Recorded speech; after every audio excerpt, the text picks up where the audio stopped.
Welcome to the Indian Newslink podcast.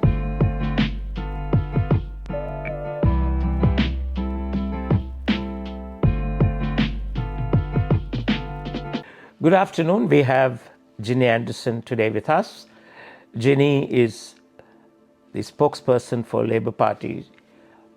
She speaks for police, firearms, family violence, and she's a dear friend of Indian Newslink. We welcome you, Ginny. And please tell us, there are various subjects that we can talk about, especially those with which you are intimately involved. Give us an opening statement so that we can pursue the conversation. Well, it's a pleasure to be here. It's a really beautiful view, and I've had a great day in Auckland, predominantly meeting with Indian community and hearing from them about their concerns. Right. And what is really clear to me is the problems that crime, retail crime, violent crime present, particularly to the Indian community and small business owners, will take longer than just 3 years to put right. And the challenge we have in politics is we have very short-term promises and slogans, and what we really need is a long-term plan to make sure those underlying drivers of crime are addressed. You've been the police minister, and we've seen a surge in crime in certain areas of New Zealand, especially in Auckland. But the government says that crime rates have fallen. Do you agree? Well, the central part of Auckland has. We've seen assaults come down. That's the CBD. It's a CBD. But police have been taken from North Shore, Counties Manukau and other parts of Auckland to come into that central part. And we still see high rates of retail crime and aggravated robberies happening right across Auckland. So my view is it's just kind of pushed the crime out of the central area, out into other parts of Auckland. And that's not a solution. So what you mean is that crime has really not come down, but it has spread to other areas. You've been a police minister, and you have been working closely with all the legal and law enforcement authorities. What has contributed for the surge in crime over the last, say, 7 or 8 to 10 years? We've seen right across the world, America, UK, Europe, post-COVID, a real surge in retail crime and violent crime. And there are lots of theories on why this happened. People who already have tough home circumstances, for example, young people who are being exposed to unacceptable levels of either family or sexual violence, those people got locked down in their homes for 2 years. And so when they came out, their problems had been compounded, and we saw that presented in crime statistics. That's what I believe we saw happen in New Zealand. So do you accept the blame for lockdown, which has contributed to the rise in crime? I think COVID in itself and a pandemic and the way that we dealt with that right across the globe increased people already in homes. Yeah. So yes, I think it did. Ginny, some people say that the amendment to the criminal code that Labour Party ushered in way back in 2005 could have been one of the contributing factors for young people to take to crime. Or is it because of socioeconomic factors, like you mentioned, people coming from dysfunctional families or people from very poor background? What's the solution? Because the government setting up a retail crime group, spending $1.8 million. Our community people tell us, the victims of violent aggravated robbery, that this is not the solution, and they're quite disappointed that this so-called crime ministerial advisory group hasn't even started. Yeah. Yes, I hear that as well. I hear a high level of disappointment, even anger from communities. What did they say? They said that this government came in promising they had the answers, and the fact they've set up a working group who's then going around asking other people what are the answers, that makes them angry. Sorry, are they asking people what they're supposed to do? Yes, that's right. I met with Sunny Kaushal last week. Duncan Webb and I met. You mean Sunny Kaushal, the chairman of the ministerial group? Yes, Okay. that's indeed. And he was interested to hear our views. He was taking notes on what ideas we have on how to reduce retail crime in New Zealand. So I was quite shocked. Are you serious? Yeah. I see. Okay. Yeah, that's right. That's right. So that means the group is not very aware of what it should be doing. They still have no terms of reference. They've picked their members, Okay. but they still do not have any parameters about what they're even going to do yet. So we'll Do we know how much is being paid to each of these members? Well, we know that under the Cabinet manual, I think the chair is able to claim $920 a day, and that's for a number of days right across the year when they're meeting with people or talking. So that's a good amount of money. Absolutely, yeah.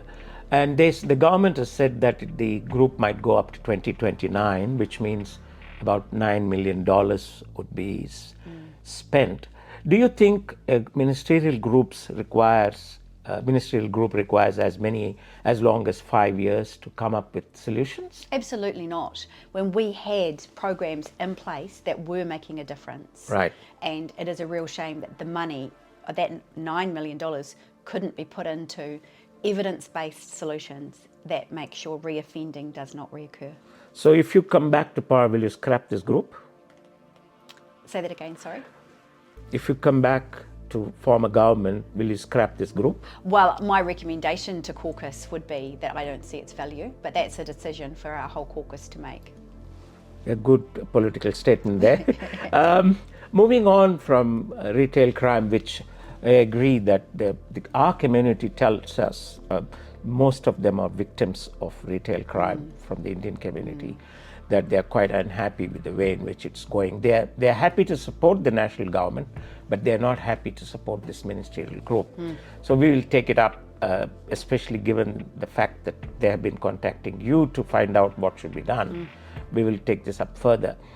Getting on to the other aspect of crime, the firearms situation. What's your take on it, Ginny?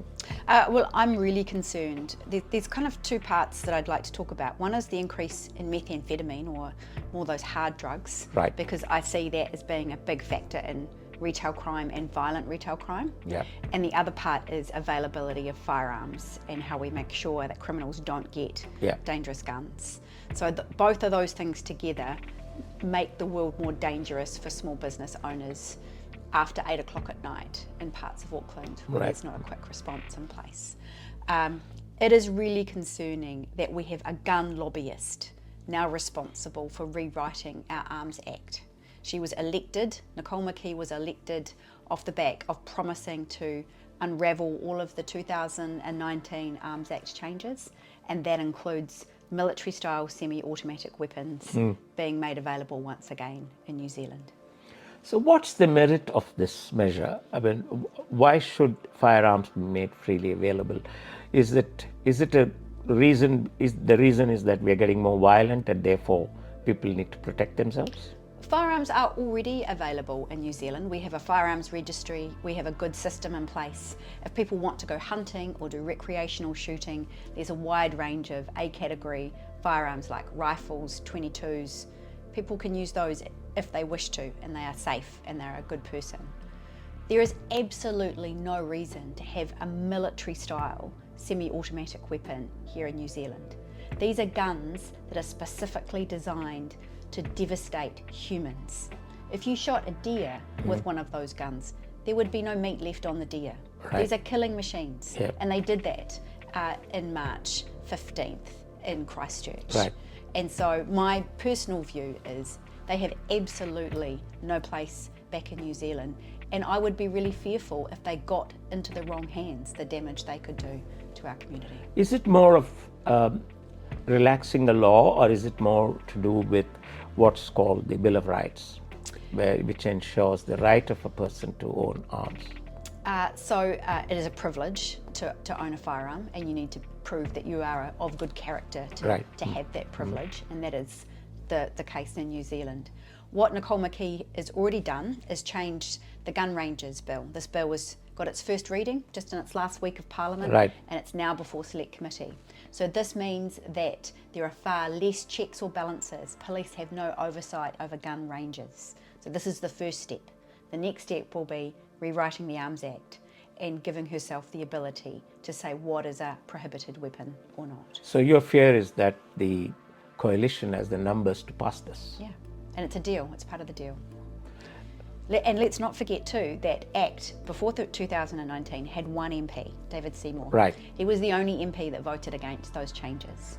When he returned, he came back with 10 MPs. So a big part of ACT's political power, not all of it, but a big part revolves around this promise back to firearms enthusiasts and the gun lobby. So you fear that we'll become an even more violent society? I fear that a small minority group who want to use these dangerous weapons are being put ahead of the safety of our communities. And our communities aren't even getting a say. They consulted all of the gun groups.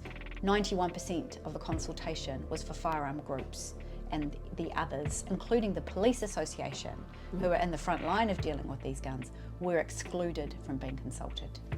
So as the second largest party now in New Zealand, what steps would you take to see that this law is not passed? I mean, it's all numbers anyway in Parliament, but how would you take this to the people and explain to them what are the demerits of this legislation? Well, we need to show that we have the wrong people in government. Casey Costello for tobacco, she is directly working with tobacco.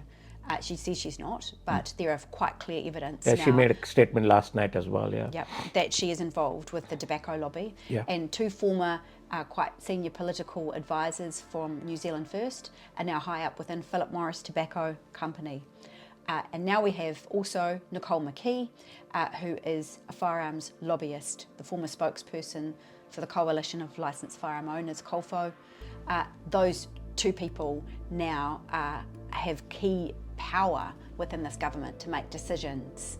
And my view is that's not right, that's not democratic, that's not fair, and it's bordering on corrupt. Get your point. Ginny, before I move into family violence, which is one of our major focusing areas for Indian Newslink, there is a charge that the Labour Party, especially the Labour Party ministers, try to be too control-oriented, which is why there has been a resistance that people's freedom is being eroded. So as a former minister, how do you answer that charge? Well, COVID was a really tough time to measure. Setting aside COVID. COVID. Because COVID may perhaps necessitated certain measures, which again are contestable now. We're out of it for 5 years. Yeah. But at that point of time, many of us agreed that it was very difficult to see what was coming. Yes. Therefore, certain measures are required. Aside from that, Control, so give me an example.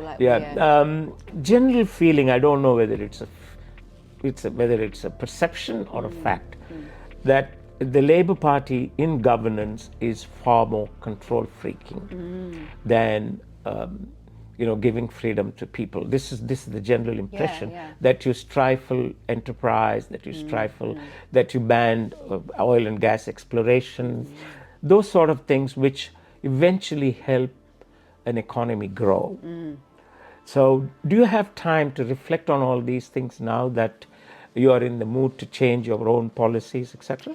Yeah, I think we always need to take a good look at ourselves, both as people, as politicians, and as a party, and look at how we could have done things better. But to be really honest, I'm always an optimist at heart, and I feel that New Zealand has so much opportunity because it's such a small country, and that when we see other countries become divided, whether that's between races and ethnicities or wealthy and poor, we have a real opportunity here to build a country where we have communities that are connected, that understand each other, that work together. And so that has always been the reason that I loved the Labour Party. It speaks to my values as building strong I'm only communities. presenting what we hear. And it's not mine. Mine. We always need to be mindful of how we're being perceived as well. And I think that when you've in opposition, it's a really good time introspection, for self-reflection, and to think, how do we communicate clearly to our communities and articulate the vision we have for a shared future. Moving into family violence, we were appalled by the statistics that were presented to us about 10 years ago. And we set up Gandhi Niwas on the other side of the equation to address offenders, to address perpetrators. So we have 3 houses now in Auckland, and we bring in people who are real offenders, and we send them back to their homes as reformed people. The success rate is around 63%, according to an independent research conducted by Massey University. It's a police-community partnership. How hard it is to get the funding, which is always a challenge for us. But as a minister who is in charge of addressing this menace, what has been your experience? Do you think you made a dent into this area? We started to. So we had the very first strategy, Te Ao Rere Kura, which is 25-year strategy for reducing family violence. Yeah. When I worked in police, I was responsible for doing the family violence death reviews back in 2009, which was a awful task of looking at files of homicides and trying to think, how could that life could we have saved that life? What would have worked to save that life? And the one strong factor was people moved from home to home where they didn't have the local school or the local doctor or a neighbour or an auntie. There was no people looking in upon them, and essentially they fell between the cracks. And if just the doctor and the teacher had have shared some information, that life could have been saved. So Te Ao Rere Kura was a national strategy to make those networks happen in New Zealand so people don't fall between the cracks. That took a lot of investment. We put a lot of money over the budgets when we were in there. That money's now stopped. No more is going in. And now police are pulling out of attending any family violence unless it's at a really high level. My biggest concern is young people are growing up in homes with high levels of family violence, and that's not being picked up. And we know from the time of when ram raids peaked that just about all of those young people repeat offending all came from homes with very high levels of family violence. Are you coming out with a policy? Are you revisiting this area of menace, the social menace? Are you likely to come up with a new policy to address this? Yes, I'm working on it now. I'm doing some work that wants to look at costing out crime. We want to see what crime overall costs New Zealand, and we want to understand what are the proven ways of reducing that. And it's not just a financial cost, it's the victim and the impact on that victim's life. So if we can find a way of demonstrating an evidence-based way of reducing the cost of crime, I believe that's a good pathway forward for us. Yeah, we believe that since we work very closely in this area, we believe that the situation is almost like an emergency level. The violence that's perpetrated at home, children who become victims of family violence, and the impact it has on their mental health is something that we would like our politicians, our leaders to revisit and perhaps work as multi-partisan and come up with some solutions which are long-lasting. I would love that too, but sadly what we've seen already with this government, with its cutting back of services, that police are not attending family violence, but there's no other money going in to fill that gap.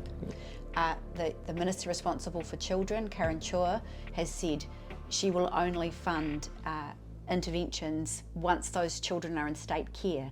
And she said, quote, nothing more, nothing less. So all the children that are in their homes already that would benefit from support or counselling, all those have been, oranga tamariki contracts to those areas, prevention services, have been cut. That's a backward move, isn't it? It's definitely a backward move. And so we have this two-faced nature of this government of talking tough on crime and hard on crime and wanting outcomes and results. But the one thing that really drives crime, which is young people growing up with violence, they've turned their back on that generation, and that's a real shame.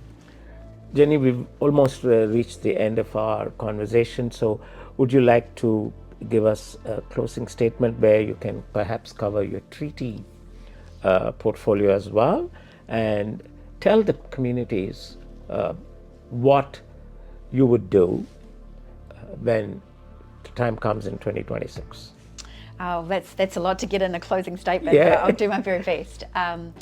So I think the treaty is a wonderful framework for us as a nation. Right. And while it creates a strong partnership between the Crown and Te Iwi Māori, I see that as a framework for all of our cultures to provide a truly multicultural New Zealand, and it sets a standard of how we treat each other with respect and communication and engagement. And I see from that platform we have the ability to build a New Zealand that is truly inclusive, that gives everybody who wants to be part of our community all of the things they need, not just to survive, but to thrive. Violence-free, being able to get a good wage, a warm, dry home, an education, to live in an environment that's clean and fresh and not polluted, to be able to offer your children more than what you had when you grew up. Those things are important, and we should be proud of the fact we have those opportunities, but we need to be working together, not divided, to achieve that. Ginny, thank you very much for being with us. I'm sure this will be one of the many interviews and podcasts that we can do together, because the communities out there, they want solutions. Quite frankly, they do not care anymore about which political party it is. They want safety, they want prosperity, and they want good governance. I think that's what will be the driving factors moving forward. I thank you very much, and we look forward to seeing you again. Thank you very much. Thank you for listening to the Indian Newslink podcast.